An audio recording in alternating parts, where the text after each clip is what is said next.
Una noche una madre recibe la noticia que en el apartamento de su hija ha ocurrido un accidente. Cuando llega al hospital le dan la noticia que está entre la vida y la muerte, y la única persona que puede dar razón de lo que sucedió es el novio de la joven, un chico el cual no era del agrado de la familia porque se veía obsesivo y controlador.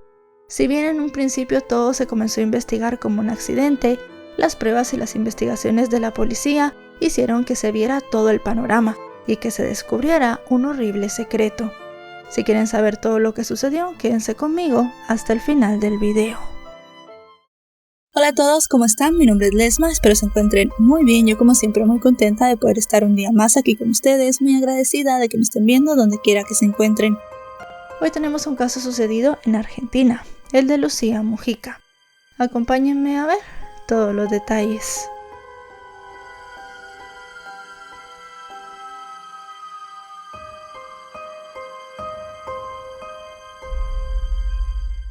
Y antes de comenzar con este video, quiero compartirles que tengo un proyecto muy especial y muy importante para mí y para todos ustedes. Se llama Voces que no se apagan y es un podcast, un espacio donde escucharemos a personas que han vivido experiencias de violencia y a pesar de todo han decidido alzar la voz. En este proyecto van a encontrar entrevistas reales, testimonios humanos y conversaciones muy profundas que buscan crear conciencia pero también buscar justicia. Muchas de las personas que van a aparecer en este proyecto no han tenido justicia, han sido víctimas y ahora están buscando que alguien los escuche. Les voy a dejar el enlace en la descripción de este video y también en un mensaje fijado para que puedan ir y apoyar a toda la gente que ha decidido alzar la voz. Lucía Mujica nació en 1998 en San Antonio de Areco, una localidad de Buenos Aires en Argentina.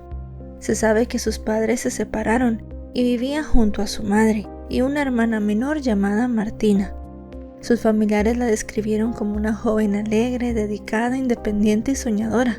También destacaba por su personalidad fuerte y extrovertida.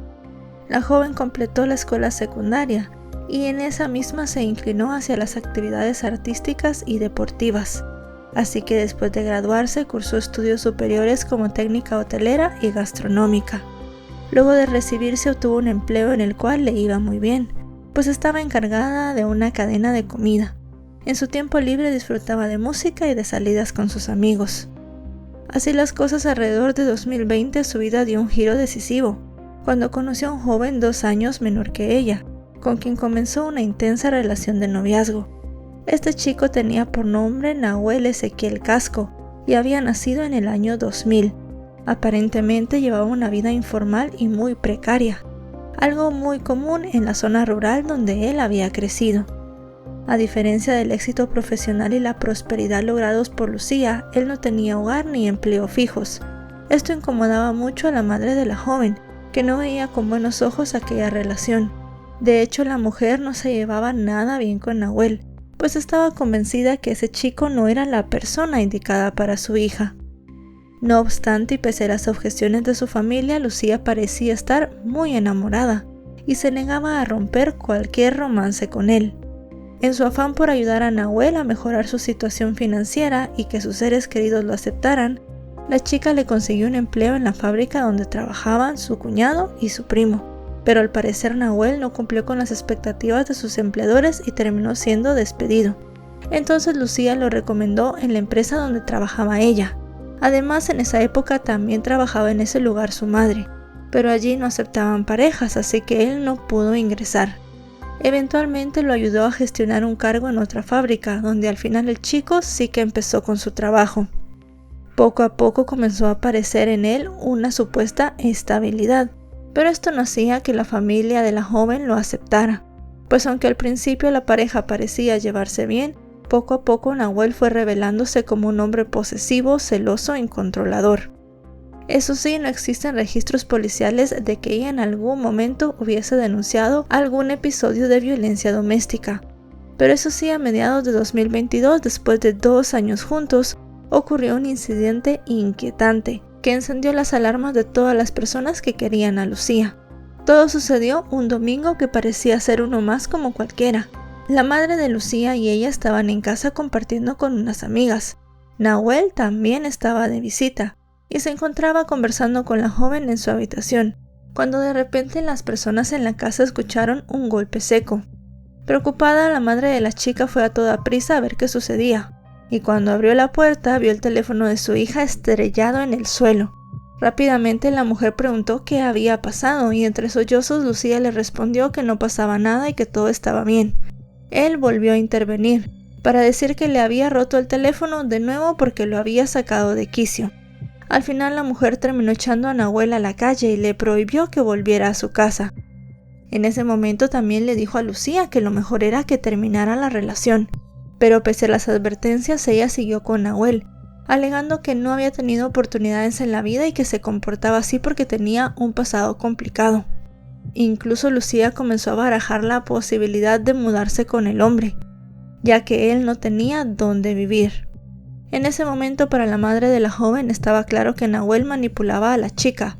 Le prometía que iba a cambiar, le aseguraba que ella era lo único que él tenía y le prometía cosas que evidentemente no iba a cumplir.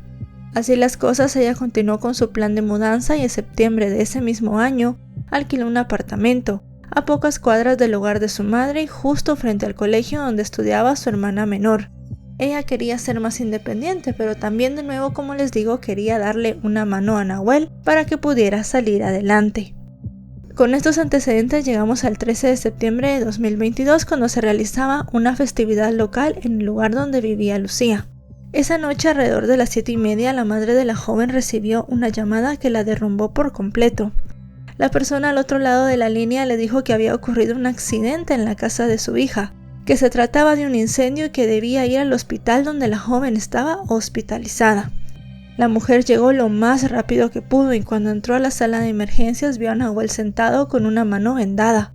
Le preguntó qué había pasado y él se limitó a decirle que había estallado una garrafa de gas en la casa. Los médicos le explicaron a la mujer que Lucía había llegado casi sin signos vitales al hospital y que estaba luchando por su vida. Toda la familia de la joven estaba desconcertada, no sabían qué estaba pasando. La confusión aumentó todavía más cuando la madre de Lucía vio que Nahuel había sido atendido entre las 2 y las 3 de la tarde y que cuando ella llegó ya eran casi las 8 de la noche. Así que era algo muy raro que no les hubieran avisado que su hija había estado ya casi 5 horas debatiéndose entre la vida y la muerte. Sin embargo, no le dio mucha importancia a esto y prefirió esperar que su hija se recuperara. Pero nadie la preparó para la noticia que recibió media hora después de llegar al hospital. Pese a todos los esfuerzos de los médicos, Lucía había perdido la vida. Cuando se enteraron de la noticia, todos los familiares de la joven estaban completamente devastados. Incluso Nahuel sollozaba mientras la gente lo abrazaba. Poco después la madre de Lucía salió para hacer unos trámites y cuando regresó se dio cuenta que este chico ya no estaba. Cuando preguntó por él le respondieron que la policía se lo había llevado para que rindiera su declaración, porque al final de cuentas él había estado cuando sucedió el supuesto accidente y además había sido la última persona en ver con vida a Lucía. Fue en ese entonces cuando comenzó todo el drama familiar, y es que la madre de Lucía recordó en ese momento que cuando le preguntó a Nahuel por sus heridas, él se había mostrado un tanto evasivo. Además de eso, ya pensándolo bien, era bastante raro que algo reventara en el apartamento de la joven porque era prácticamente nuevo. Así que realmente lo que Nahuel había dicho ya comenzaba a ser algo que no encajaba con nadie. Las respuestas a la familia empezaron a llegar el 14 de noviembre, cuando estaban despidiéndose de Lucía. La policía les informó que si bien en un primer momento el caso se estaba tratando como un incendio accidental, pronto todas las sospechas recayeron sobre Nahuel. A los investigadores les pareció que en sus primeras declaraciones había demasiadas inconsistencias y parecía que había estado ocultando algo. De esa manera la policía detuvo al joven de 22 años. Lo acusaban de haberle quitado la vida a Lucía y de haber prendido fuego al departamento para borrar todas las pruebas. Las sospechas además fueron confirmadas cuando se tuvieron los reportes preliminares de los análisis forenses, ya que se determinó que Lucía no había perdido la vida a causa del incendio, sino que se había debido a un paro cardíaco por traumatismo de cráneo grave y hemorragia cerebral. Las lesiones que tenía eran compatibles con un ataque a golpes, y además tenía clavada en su espalda un vidrio de un ventanal. Eso sí, en efecto, la joven tenía todo su cuerpo lleno de quemaduras, pero estas habían ocurrido después de su muerte. Para los investigadores, Lucía se había estado desangrando en el suelo de su vivienda durante horas, hasta que las autoridades llegaron para sofocar el fuego. Ya que se determinó la verdadera causa de la muerte de la chica, se comenzó a pensar en que había que abrir una causa en contra de Nahuel por el delito de femicidio. También comenzaron a analizar las grabaciones de las cámaras de seguridad que había cerca de la vivienda.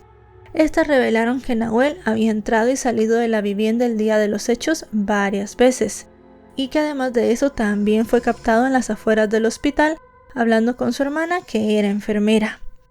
Mientras tanto, el caso quedó en manos de un fiscal muy especializado. Este logró reconstruir una línea del tiempo, diciendo que el día de los hechos entre Nahuel y Lucía había ocurrido una pelea muy fuerte, y al final de cuentas él, como era tan violento, le había quitado la vida a golpes.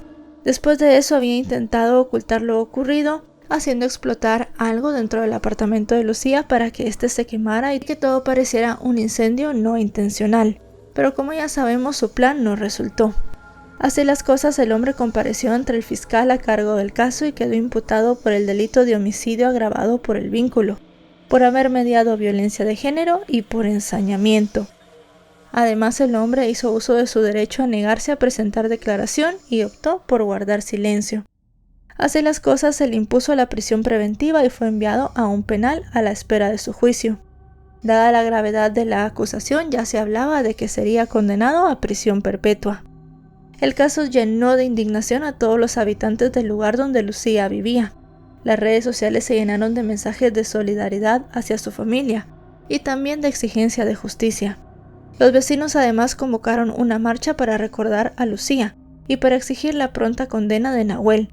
La actividad comenzó en una plaza, mientras los manifestantes que vestían de negro llevaban carteles y velas, y terminó en la plaza municipal. En esa misma marcha y en declaraciones a la prensa local, los familiares de Lucía dijeron que Nahuel la aislaba, le restringía sus salidas e incluso la amenazaba. Como ya dijimos varias veces, él era una persona muy controladora y la familia de Lucía no estaba de acuerdo con su relación. Además de eso, también comenzaron a hablar distintas exparejas de Anuel, diciendo que era un hombre demasiado agresivo. Sumado a esto, las autoridades comenzaron a filtrar denuncias que ya tenía este hombre también de sus anteriores parejas, las cuales evidentemente eran por violencia de género. También se comenzó a hablar de que la discusión en el apartamento de Lucía había empezado porque ella ya se había cansado de Nahuel y quería poner punto final a la relación. Todo el mundo hablaba de que este hombre era una persona, como les repito, obsesiva, celosa y que no podía aceptar que Lucía estuviera lejos de él. Muchas personas incluso dijeron que era un psicópata de manual. Pero ya volviendo al proceso judicial, la primera audiencia se fijó para el martes 9 de mayo de 2025, pero esta fue reprogramada para junio. Al final, el debate oral se llevó a cabo entre los días 12 y 19 de junio de 2025. En estos se escucharon testimonios de familiares, peritos y efectivos policiales. Durante el juicio, Nahuel no ofreció declaraciones, no se presentó a ninguna lectura y se ausentó de su audiencia condenatoria. Solamente asistió a una audiencia en la cual pidió disculpas mirando al suelo. Evitó dar cualquier explicación. Así finalmente, luego de escuchar a todos los implicados, a todos los testigos y de ver la línea del tiempo y las pruebas, en julio de 2025 se determinó que Nahuel Ezequiel Casco era culpable de quitarle la vida a Lucía Mujica y se le condenó a prisión perpetua, la pena máxima en el Código Penal argentino. Él fue condenado como autor penalmente responsable de homicidio agravado por comisión contra la persona con quien mantenía relación de pareja mediando violencia de género. Se le dio esta condena debido al ensañamiento que había tenido en contra de Lucía, y además de eso tuvo el agravante de que había querido hacer pasar la escena por un accidente. Después del veredicto, la defensa del hombre solicitó la reducción de la pena a 20 años, pero el planteamiento fue rechazado ya que la fiscalía había garantizado muchas pruebas. Y es que la defensa de Nahuel había alegado siempre un homicidio simple, pero nunca hicieron énfasis en el ensañamiento extremo que él había tenido. Si bien en cierto momento se anunció que se apelaría a la sentencia, se cree que este recurso no prosperará debido a la contundencia de la condena. Por otra parte, los familiares de Lucía dijeron estar completamente satisfechos con lo que había sucedido, pues a partir de ese momento podían empezar a procesar ya por completo el duelo. Recordaron a Lucía como una joven muy feliz, una persona que era muy querida en su barrio y en su trabajo y alguien con un futuro por delante. Y es que el trágico desenlace de Lucía ejemplifica la letalidad de la violencia en las relaciones de la pareja y de cómo muchas veces cuando no se ven las señales las cosas pueden terminar de la peor manera. Y bueno, hasta aquí el video de hoy, un caso muy impactante, un caso muy triste que al final se terminó resolviendo y esta persona pues terminó llevándose la condena más larga que existe en Argentina, la muestra de cómo una relación, pues cuando tiene cosas malas, cuando hay muchas señales y no se ven, no se les presta atención, puede terminar de la peor manera posible. Déjenme en los comentarios ustedes qué opinan. También me pueden seguir en mis otros canales y en mis redes sociales, aparezco como LesmaVR. Si este video les ha parecido informativo, recuerden dejarle un me gusta, recuerden suscribirse si no lo están. Actualizo varias veces por semana y si están suscritos les llegará una notificación cada vez que yo suba un video. Ahora sí, nos vemos hasta otro caso. Adiós.